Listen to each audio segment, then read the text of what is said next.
Kunnickal opticals, Eramallur.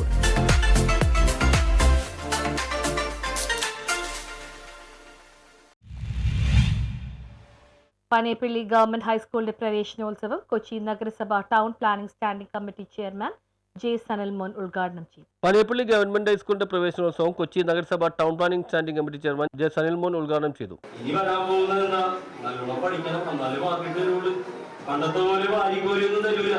അപ്പൊ പാരന്റ്സിന് ഇനിയും headache കൂടി ദൈവമേ ഇനി എന്താകും ശ്രദ്ധിച്ചാൽ മതി, പഠിച്ചോളൂ. അപ്പൊ ഞാൻ ഇന്ന് രാവിലെ 9:30 മണിക്ക് എന്റെ കുട്ടികളെ കൊണ്ട് സെന്റ് സെബാസ്റ്റ്യൻ സ്കൂളിൽ കൊണ്ടാക്കി.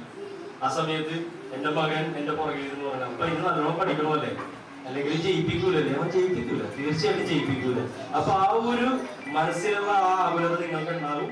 എന്നിരുന്നാലും SMC ചെയർമാൻ PM ഷാഹിയുടെ അധ്യക്ഷതയിൽ കൂടിയ സമ്മേളനത്തിൽ പ്രവേശനോത്സവം സംസ്ഥാനതല ഉദ്ഘാടനത്തിന്റെയും പ്രവേശനോത്സവത്തിന്റെയും വീഡിയോ പ്രദർശനം നടന്നു. ഈ വർഷത്തെ SLC പരീക്ഷയിൽ ഫുൾ A+ നേടിയ PN മുഹമ്മദ് അഹദ്, LSS പരീക്ഷയിൽ ഉന്നത വിജയം നേടിയ അമാന വർഗീസ് എന്നിവരെ Yasmin Foundation president NKM Shareef ആദരിച്ചു.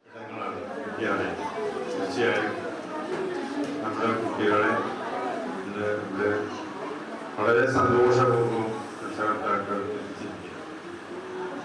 ഒരു പ്രത്യേകത, നമ്മുടെ ഇത്തരം ചടങ്ങുകളിൽ മാതാക്കളാണ് അധികം എത്താറ്. അത് തീർച്ചയായും ഒരു സവിശേഷത തന്നെയായി കാണും.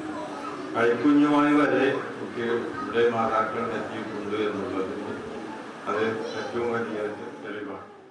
നവാഗതരായ കുട്ടികൾക്കുള്ള സമ്മാന വിതരണം നടന്നു. Headmaster E. Abdul Sathar, Cochin charitable society president Saleem Shukkoor, സാക്ഷരതാ mission coordinator CA Koulath, Tagore library president MR Sasi, Fort Kochi Saint John De Britto high school retired headmaster KJ Joseph, Paneppally government school മുൻ അധ്യാപിക E. Anitha, staff secretary Gopi Krishnan എന്നിവർ പ്രസംഗിച്ചു. സ്കൂളിലെ അധ്യാപകർ അവരെ രാവിലെ 10 മുതൽ 4 മണി വരെയാണ് നോക്കുക. അത് കഴിഞ്ഞാൽ പിന്നെ നമ്മുടെ കൈകളിലെത്തുന്ന നമ്മുടെ മക്കള് സ്കൂളിൽ എന്തൊക്കെ പഠിച്ചു, അവരെന്തെല്ലാം അറിവുകൾ നേടിയെന്ന് നമ്മുടെ മാതാപിതാക്കൾ അവരോടൊപ്പം കുറച്ച് സമയം ചെലവഴിച്ചുകൊണ്ട് തന്നെ അതൊന്ന് മനസ്സിലാക്കാൻ എല്ലാവരും ശ്രദ്ധിക്കണം. നമ്മുടെ മക്കളോട് സംസാരിക്കാനായിട്ട് സമയം.